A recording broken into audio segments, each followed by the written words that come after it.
Oke, bismillah wassalatu wassalamu ala Rasulillah. Alhamdulillah, selamat pagi, siang ataupun sore bagi Bapak Ibu semuanya yang sedang menyaksikan channel ini, video ini, dan juga apa kabarnya Bapak Ibu semuanya, para tetamu Allah yang mungkin sedang menanti keberangkatan ibadah haji untuk tahun ke depan, ataupun Bapak Ibu para tetamu Allah yang saat ini di tahun ini tahun 2025 sedang menjalankan ibadah haji atau masih dalam prosesi ibadah haji. Sekarang berarti masih di kota Mekah ataupun kota Madinah. Semoga Allah Ta'ala memberikan kelancaran atas aktivitas Bapak Ibu semuanya. Semoga Allah Ta'ala memberkahi aktivitas Bapak Ibu semuanya. Dan Allah Ta'ala mengiringi langkah Bapak Ibu dalam beribadah sehingga bisa mendapatkan keberkahan di setiap ibadahnya. Amin ya Rabbal Alamin.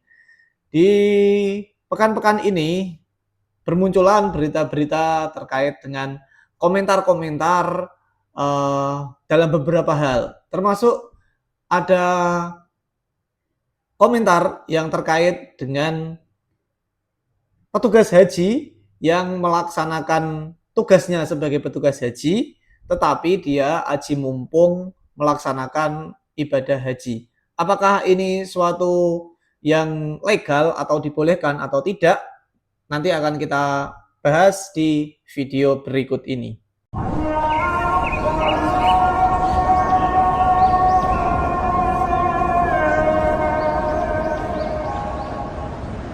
Oke, Bapak Ibu semuanya yang dirahmati oleh Allah, sebelum kita memulai video ini, ada baiknya saya mengingatkan kepada Bapak Ibu semuanya untuk jangan lupa memencet tombol subscribe, memencet juga like, juga komentar, apapun Bapak Ibu bisa komentari di video ini, di channel ini, hal-hal yang positif, hal-hal yang memberikan masukan kepada channel saya, itu sangat bermanfaat insya Allah.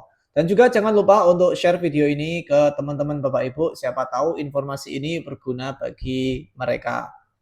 Oke, kita langsung saja membahas terkait dengan petugas haji. Nah, sebelum kita masuk ke inti beritanya, kita akan jelaskan dulu berbagai macam petugas haji yang ada selama prosesi haji di Indonesia, terutama haji reguler ya. Yang pertama itu kita akan membaginya kepada dua kategori. Yang pertama itu ada petugas haji kloter. Jadi mereka yang ikut terbang bersama jamaah. Nah, tugas mereka itu adalah mendampingi jamaah haji selama perjalanan dari embarkasi, selama di Saudi Arabia, kemudian sampai kembali ke tanah air lagi. Ini terdiri dari 3 jenis petugas ya. Yang satu itu ada tim pemandu Haji Indonesia atau TPHI. Itu biasanya beliau adalah seorang ketua kloter terutama. Nah, kemudian ada yang kedua yaitu TPIHI atau tim pembimbing ibadah haji Indonesia. Yaitu dia adalah seorang pembimbing ibadah yang ditugaskan oleh Kemenak.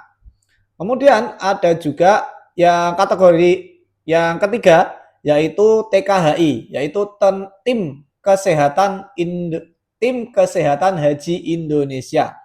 Berupa profesinya itu bisa jadi dokter, perawat atau tenaga medis. Ini selalu menyertai kelompok terbang ini terdiri dari 3 jenis ini. Yang pertama itu adalah ketua kloter, pembimbing ibadah, dan juga tim medis. Ini selalu menyertai satu kloter. Yang satu kloter itu terdiri dari bisa 360 sampai 400-an jamaah.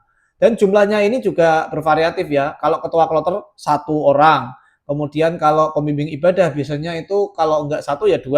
Tapi kalau petugas medisnya itu biasanya dokternya 1, kemudian perawatnya itu ada 2 atau tambahan yang lainnya. Nah, misalkan seperti itu formasinya. Nah, yang jelas itu mungkin membutuhkan alokasi minimal 5 orang atau 6 orang dalam satu kloter tersebut. Kemudian ada yang dinamakan petugas haji non kloter. Ini dari PPIH Arab Saudi yang tugasnya dia itu tidak membersamai jamaah, melainkan mereka melayani akomodasi, transportasi, kemudian cateringnya, dan lain sebagainya.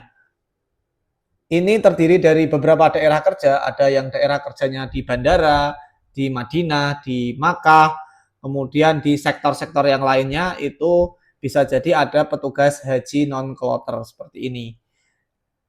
Dan apakah mereka semua ini dibayar? Tentu saja dibayar oleh pemerintah, yaitu selaku Kementerian Agama itu juga menganggarkan dana untuk menugaskan mereka ini. Kemudian berapa gaji dari petugas haji tahun 2024 atau tahun 2025 ini? Yang saya kumpulkan datanya, saya mendapatkan data bahwa gaji dari ketua kloter itu sekitar 25 sampai 30 juta selama penugasan itu, selama event haji itu. Kemudian kalau pembimbing ibadah dia digaji sebesar 25 sampai 30 juta. Dan juga kalau petugas kesehatan itu dia digaji sekitar 25 sampai 30 juta juga. Kemudian kalau petugas non kloter yang saya pernah tahu mereka itu bisa dibayar kalau dihitung harian ya itu 1,1 juta per hari. Artinya dia bisa mengantongi sekitar 40 sampai 50 juta per musimnya untuk sekali event haji. Nah, itu adalah eh, rekapan gaji secara garis besarnya, tetapi untuk tambahannya, untuk petugas kloter itu, jadi dia juga mendapatkan fasilitas, dia sudah mendapatkan tiket pesawat PP, kemudian dia juga mendapatkan uang saku yang dibayarkan dalam bentuk real, kemudian dia juga dapat tempat tinggal, hotel, konsumsi juga, dan juga mendapatkan seragam dan perlengkapan kerja. Nah, ini juga sangat mengenakkan ya.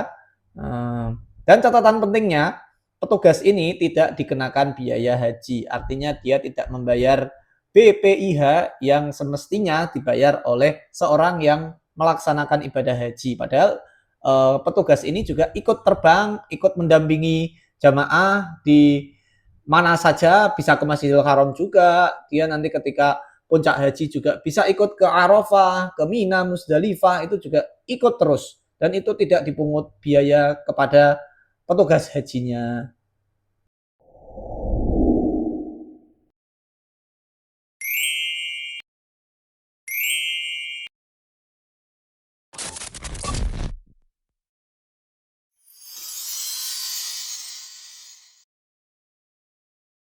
Karena itu mereka ini pada hukum asalnya ya dilarang beribadah haji secara penuh jika mengganggu tugas. Jika ingin berhaji, maka harus daftar sebagai jamaah haji biasa. Nah, ini menimbulkan polemik juga dan saya juga menyaksikan bahwa di tahun lalu, di tahun 2024 itu juga adalah beberapa, tapi ya jumlahnya lumayan banyak yang petugas haji itu dia ketika di wukuf di Arafah dia memakai baju ihram, pakaian ihram. Nah, jadi ya dia ikut haji intinya. Nah, padahal seharusnya dia kan lebih difokuskan untuk melayani jamaah. Meskipun mungkin tidak mengganggu aktivitas dari pekerjaannya dan juga dia juga melaksanakan ibadahnya juga. Tetapi di sisi etik ya, kalau menurut saya ini juga kurang tepat sepertinya. Nah, bagaimana dengan pendapat orang lain? Kita simak beberapa komentar. Kita lihat keluhan dari DPR dan juga tim Was Haji. Nah, ini DPR ini juga menyoroti akan terjadinya hal yang seperti ini. Petugas haji lebih fokus beribadah pribadi, bukan mendampingi jamaah. Disebut sebagai aji mumpung karena memanfaatkan kuota tugas untuk berhaji. Nah, ini juga tidak hanya dilihat oleh saya sendiri yang sebagai jamaahnya, tetapi DPR, panwasnya itu, tim wasnya itu juga mengamati hal fenomena seperti ini sebagai suatu masalah yang nantinya bisa menjadi masalah yang besar kalau tidak diselesaikan lebih awal. Mungkin untuk evaluasi tahun depan agar tidak adanya kejadian yang semakin meresahkan masyarakat, sebaiknya memang perlu disikapi untuk hal yang seperti ini. Kemudian salah satu tim was dari DPR yaitu Ibu Sally Andriani Gantina ini menyoroti bahwa sejumlah petugas itu baru tiba setelah jamaah dan tidak memiliki pengalaman berhaji atau umroh menuntut pelatihan lebih baik dan SOP yang jelas. Nah, ini juga menjadi suatu fenomena lagi bahwa uh, ada juga petugas haji yang dia itu tidak punya pengalaman dalam membimbing haji, membimbing umroh, bahkan belum pernah haji atau belum pernah umroh. Nah, ini gimana caranya mereka bisa memberikan pengarahan kepada para jamaah. Dan tidak jarang ya ketika di Masjidil Haram, di Mekah, di Madinah itu para jamaah haji Indonesia itu bertanya kepada petugas haji yang dikiranya itu mereka lebih tahu daripada jamaahnya, tetapi jawabannya, oh saya kurang tahu mas, saya juga baru pertama ke sini, saya baru pertama ini, belum pernah umroh, belum pernah haji. Loh, kok bisa seperti itu? Terus pelatihannya sebelum dia dilantik sebagai petugas haji itu bagaimana? Nah, itu mungkin juga menjadi kritikan juga bagi para petugas haji di masa-masa yang akan datang untuk meningkatkan kualitasnya juga. Dan juga seleksinya mungkin juga harus semakin diperketat juga. Pernyataan resmi dari DPR, anggota DPR Pak Adis Kadir mengkritik ketidaksiapan petugas dan mendesak adanya pelatihan intensif dan standar profesional agar petugas benar-benar melayani, bukan sekedar ikut beribadah. Nah, ini yang menjadi masalah juga. Tidak jarang juga para petugas haji itu, ya haji mumpung, mereka memanfaatkan kondisi mereka ini agar bisa berhaji dengan cara gratis lagi. Nah, itu juga dimanfaatkan dalam hal seperti itu. Mereka dibayar, mereka bisa haji gratis, makan minum gratis, fasilitas akomodasi sama seperti jamaah haji. Nah, itu khawatirnya mungkin akan bisa menjadi potensi untuk disusupi oleh orang yang ingin segera haji, tapi lewat jalur menjadi petugas. Seperti itu. Padahal dia tidak punya kompetensi juga. Itu nanti berpotensi akan menjadi masalah untuk ke depan. Dan bagaimana respon dari Kemenak? Bapak Dirjen Hilman Latif menegaskan agar petugas fokus melayani dan tidak terpengaruh isu. Seluruh tim diminta sigap melayani masalah yang ada di lapangan. Nah, ini tetapi ya cuma sekedar himbauan-himbauan saja kalau menurut saya. Pada prakteknya tetap tidak bisa seperti yang diarahkan oleh pusatnya. Kemudian sebagai Menteri Agama, Bapak Nasruddin Umar juga memberikan perintah tegas agar pegawai tidak main bisnis atau menjadikan haji kesempatan untuk mencari keuntungan pribadi. Nah, bahkan ada juga yang dia itu ditugaskan sebagai petugas haji karena dia di tahun-tahun sebelumnya sudah pernah haji, maka dia membadalkan haji dengan upah juga. Nah, upah itu dimanfaatkan untuk dirinya sendiri juga. Nah, ini menjadi potensi bisnis, menjadi ladang bisnis juga. Nah, itu dikhawatirkan juga terjadi seperti itu. Nah, sementara jumlah petugas haji di Indonesia itu yang tahun 2025 itu dikurangi sekitar jumlahnya itu 2.100 petugas. Sehingga beban kerjanya membesar dan memicu perilaku yang bisa dimanfaatkan oleh sebagian oknum untuk kita sebut sebagai haji mumpung, dia melaksanakan ibadah haji sambil dia bekerja.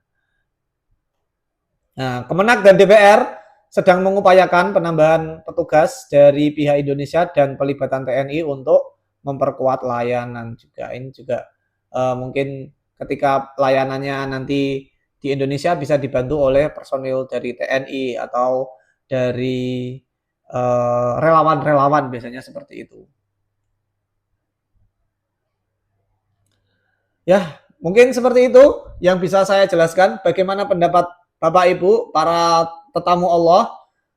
Bagaimana pendapat Bapak Ibu terkait dengan hal ini, di mana seorang petugas haji bisa haji mumpung melaksanakan haji sambil dia bekerja mendapatkan upah dari kementerian yang mengataskannya. Tulis komentar Bapak Ibu di kolom komentar, siapa tahu ada yang bisa memberikan masukan terkait dengan fenomena ini, bagaimana baiknya, bagaimana untuk waktu kedepannya agar haji di Indonesia semakin baik. Amin ya rabbal alamin.